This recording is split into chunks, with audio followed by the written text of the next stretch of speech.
Hello guys, welcome to MBA Pathshala. So guys, this is a session on paragraph completion. So last session में हम लोगों ने सीखा था कि पैराग्राफ कंप्लीशन को कैसे सॉल्व करते हैं. Again guys, I am going to take actual CAT 2023 question, and through this question we will again see how we go about solving paragraph completion questions. Last class के अंदर भी हम लोगों ने जो पैराग्राफ कंप्लीशन पे हुई थी, I made this point that paragraph completion is one question type that is very easy to handle. Okay, same thing आज भी हम देखने वाले हैं. कैट 2023 के क्वेश्चन को हम सॉल्व करेंगे, and you can C for yourself that the sort of concepts and rules that you apply in order to solve these questions are pretty basic, right? Okay, so before we start guys, so this is the Snap and Nmat batch, started from 25th of July, and those of you who are interested in preparing specifically for Snap and Nmat can look forward to this batch. You can check it out. Okay, you can also call on the office numbers to get more details on this batch and consider it. Okay, so start करते हैं. You already know me. Okay, so guys, this is an actual CAT 2023 question. ठीक है, so अच्छा करना क्या होता है, I believe आपको पता ही है. So you have this sentence given here, and then you have these four blanks, 1 2 3 4. So ये एक पैराग्राफ आपको गिवन है. आपको ये देखना है कि ये जो सेंटेंस है, this will fit in which one of these blanks. Okay, so you have to fit this sentence in any one of these blanks. Okay, so that is exactly what you have to do. So let's look at the sentence.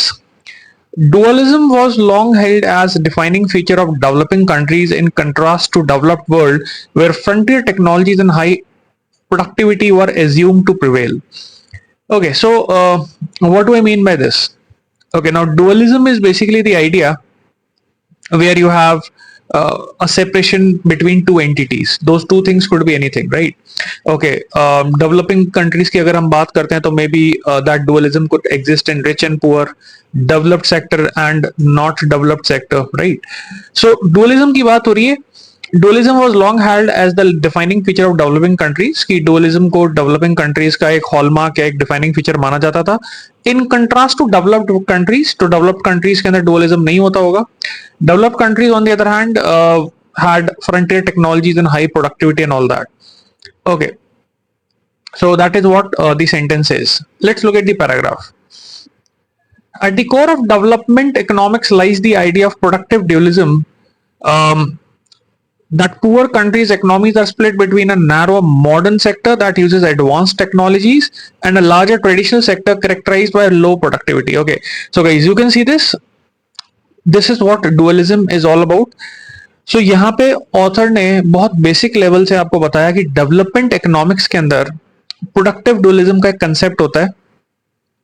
Okay, so in development economics, at the core, at the very base of development economics, you have this idea of what is called as productive dualism.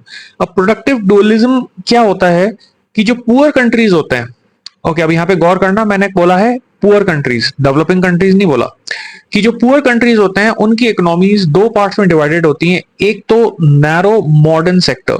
Narrow का मतलब, okay, so I believe you understand, one is wide and the other is narrow.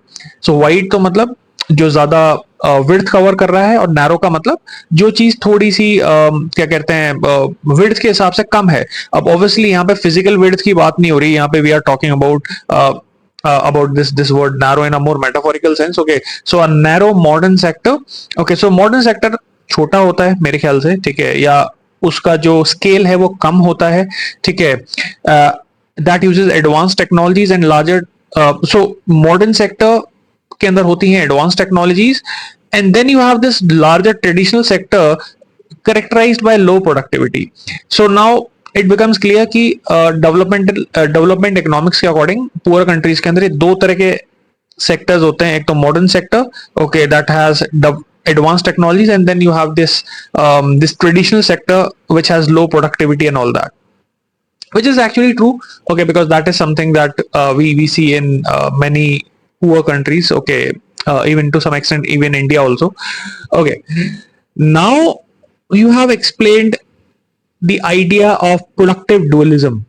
and that too in context of development economics with an example of poor countries. Developing countries की अभी तक बात नहीं आई. Okay, developing countries की बात अभी तक नहीं आई. आगे चलते हैं. Now you have this blank second, और उसके जस्ट बाद क्या लिखा है, while this distinction between developing and advanced economies, while this distinction between developing and advanced economies, तो गाइज एक चीज नोटिस करो, यहां पे डिस्टिंक्शन किस किस के बीच में बोला है, developing and advanced economies. Okay, developing and advanced economies के बीच में डिस्टिंक्शन की अगर मैं बात कर रहा हूं तो इसका मतलब कि जस्ट इस सेंटेंस के पहले जो सेंटेंस आया होगा उसमें आपने डेवलपिंग और एडवांस्ड इकोनॉमीज की बात की होगी. मानते हो? ठीक है, क्योंकि just observe this guys, while this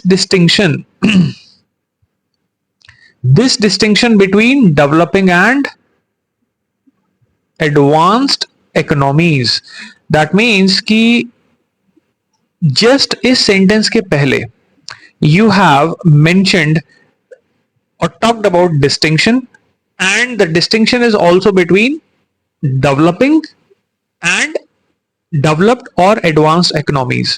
ठीक है, तो डेवलपिंग इकोनॉमीज लाइक इंडिया की इकोनॉमी, एडवांस्ड इकोनॉमी मतलब डेवलप्ड इकोनॉमी. डेवलप्ड इकोनॉमी का example so let's say US की इकोनॉमी, राइट. और दोनों की डिस्टिंक्शन, दोनों के बीच में जो अंतर है, ठीक है, तो while this distinction between developing and advanced economies, यानी कि ये जो डिस्टिंक्शन है, क्योंकि इसमें दिस लगा हुआ है तो इसको रेफरेंस चाहिए, तो इसके जस्ट पहले जो सेंटेंस आया होगा उसके अंदर डेवलपिंग और डेवलप्ड इकोनॉमीज की आपने बात की होगी. एडवांस्ड और developed, it's one and the same thing bye the way. You can say advanced economies, you can say developed economies, right. Now can you से कि नहीं सर यहां पे कोई ऑप्शन नहीं आना चाहिए क्योंकि ये वन के बाद का कॉन्टिन्यूएशन है? नहीं, ये कॉन्टिन्यूएशन नहीं है, यहां पे कुछ तो आया है. उसके पीछे मैं रीजन बताता हूं क्या है. क्योंकि देखो यहां पे ना जो फर्स्ट वाला ये वाला जो पार्ट था, ये जो भी हम लोग स्टार्टिंग में डिस्कस कर रहे थे, इसमें सिर्फ आपने पुअर कंट्रीज की बात की थी. तो भाई जब आपने सिर्फ पुअर कंट्रीज की बात की तो पुअर कंट्री तो अपने आप में क्या हो सकता है, डेवलपिंग मान लो एक बार के लिए फिर भी, है ना. ठीक है, हालांकि आपने डेवलपिंग वर्ड यूज नहीं किया, बट लेट अस से, लेकिन यहां जो ऑप्शन है वो कह रहा है distinction between developing and advanced economies. तो एडवांस्ड इकोनॉमीज का मेंशन तक तो आया नहीं यहाँ पे, राइट, स्टार्टिंग के अंदर. दैट मींस कि यहाँ पे कुछ तो ऐसा ऑप्शन है, ठीक है, which talks about distinction between developing and advanced economies. Okay, so I am sure कि ये कॉन्टिन्यूएशन नहीं है, यहाँ पे कुछ तो आया है, right. And what that sentence could be, maybe this sentence. Okay, so let's read this. Dualism was long held as a defining feature of developing countries. In contrast, guys, look at this. Contrast to का मतलब distinction, दो चीजों के बीच में एक अंतर, दो चीजों के बीच में एक difference, right? Okay, so distinction, difference, contrast to difference, दो चीजों के बीच में अंतर. So dualism was long held as a defining feature of developing countries in contrast to developed countries where frontier technology and high productivity were assumed to prevail. So भाई ये जो option है ये परफेक्टली यहाँ फिट हो जाएगा, because ये option भी बात कर रहा है किसकी, ये ऑप्शन बात कर रहा है डिस्टिंक्शन की. डिस्टिंक्शन का मतलब डिफरेंस की, किस किस के बीच में, डेवलपिंग के बीच में और डेवलप्ड के बीच में. Okay, so this is talking about developing versus developed. What is the difference, right? And then you go on to say while this distinction, okay, while this distinction between developing and advanced economies, advanced by the way means developed only, right? तो यहाँ पे perfectly हमें ये match मिल गया, क्योंकि यहाँ पे दोनों टर्म्स हमें मिल गए. हमें डेवलपिंग इकोनॉमीज भी मिल गया, डेवलपिंग कंट्रीज जो कि मुझे चाहिए था, ठीक है, और मुझे डेवलप्ड भी मिल गया, ओके, जो कि मुझे वापस से चाहिए था, ठीक है, in the form of advanced. Okay, advanced by the way means developed only. Okay, so I can be 100% sure that the answer is B option, that is option second. Okay, now see for yourself, this was a very doable question. Okay, और latest question है, CAT 2023 का है. So many of you who are preparing for CAT and you aim to score from the verbal section. Okay, so this is one area that you can really dominate, right? चलो next पे बढ़ते हैं, ठीक है, let's move on to the next question. Okay, so this is the sentence: beyond undermining the monopoly of the state on the use of force, armed conflict can also create an environment that enable organized crime to prosper. Okay, beyond undermining, beyond का मतलब किसी चीज के आगे, है ना, ठीक है, मतलब एक लिमिट के आगे। तो beyond undermining the monopoly of the state, जब आपने ये बोला beyond undermining the monopoly of the state, तो इस सेंटेंस के जस्ट पहले आपने कहीं पे कोई ऐसी बात की होगी जिसमें आपने मोनोपोली ऑफ स्टेट को अंडरमाइन करने का रेफरेंस लिया होगा। Now what is basically monopoly of the state and undermining? So let me give an example. Let us से किसी भी कंट्री में गवर्नमेंट होती है, राइट? अब यूजुअली क्या होता है कि गवर्नमेंट की मोनोपोली होती है कि वो फोर्स को कैसे यूज करे। फोर्स को मतलब एज इन की पुलिस हो गई या आपका आर्मी हो गई, तो so that is the use of force by the state, right?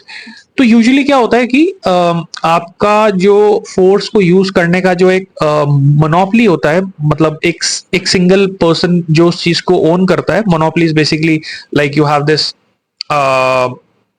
Like exclusive right to do something. Okay, so generally होता क्या है कि स्टेट के पास वो मोनोपोली होती है टू यूज फोर्स। ओके, अब ये सेंटेंस बोल रहा है कि beyond undermining the monopoly of state on the use of force and armed conflict also create an environment that enable organized crime to prosper. Okay, so armed conflict जो है वो एक ऐसा एनवायरनमेंट क्रिएट कर देता है जिससे ऑर्गेनाइज्ड क्राइम भी प्रॉस्पर होता है। अब आर्म्ड कॉन्फ्लिक्ट जनरली आपको कहां देखने को मिलेंगी?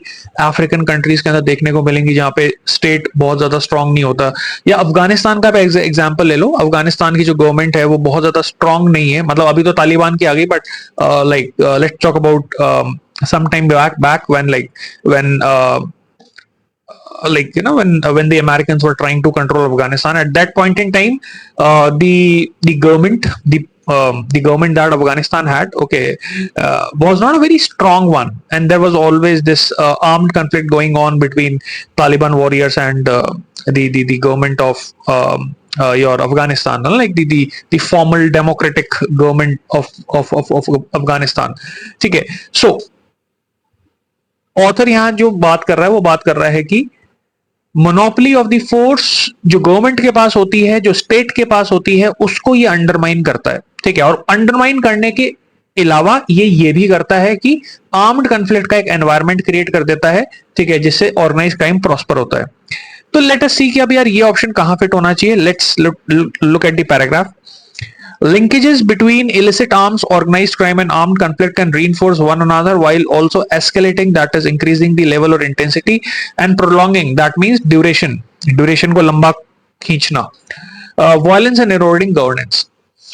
So illicit arms, that is illegal arms, organized crime, जानते ही हो आप organized crime क्या होता है, ठीक है, and armed conflict, ये तीनों चीजें एक दूसरे को सपोर्ट करती हैं, रीइंफोर्स करती हैं, और उसके साथ साथ वायलेंस को प्रोलॉन्ग करती हैं, वायलेंस को एस्केलेट करती हैं, मतलब इंक्रीज करती हैं, और गवर्नेंस को कम करती हैं। गवर्नेंस को मतलब उसकी मतलब आपका जो गवर्नमेंट है वहां का, कंट्री का, उसको कॉम्प्रोमाइज करती है, उसको खत्म करती है। ठीक है, तो ऑथर ने यहाँ पे डिस्कशन को स्टार्ट किया इन तीन चीजों के साथ, that these three things are connected: illicit arms, illegal arms, organized crime, okay, like drug cartels and all that, ठीक है, and armed conflict.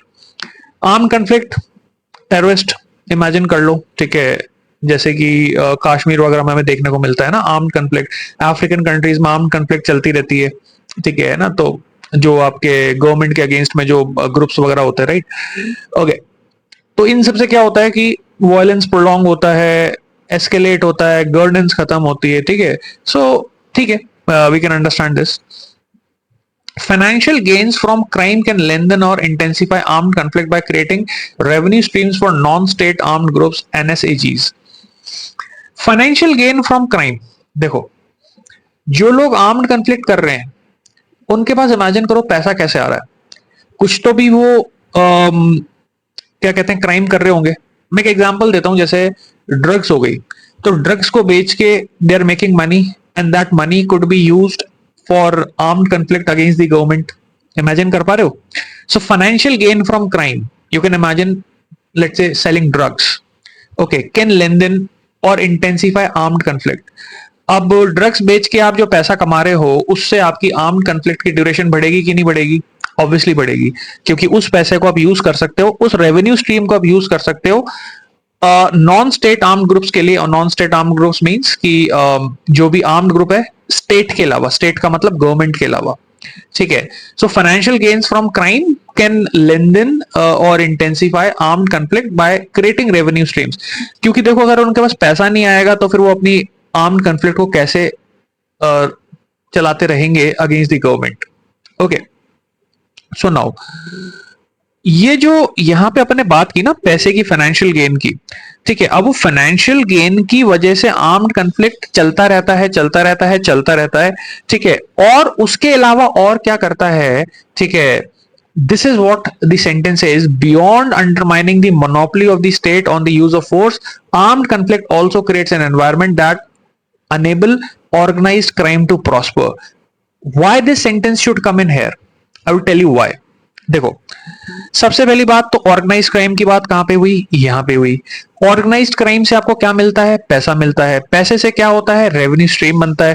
Revenue stream से क्या होता है, रेवेन्यू स्ट्रीम के बनने से आपको क्राइम करने के लिए एक like obviously you need money to buy arms and all that, okay. तो उससे आप अपने क्राइम को आगे और बढ़ा सकते हो।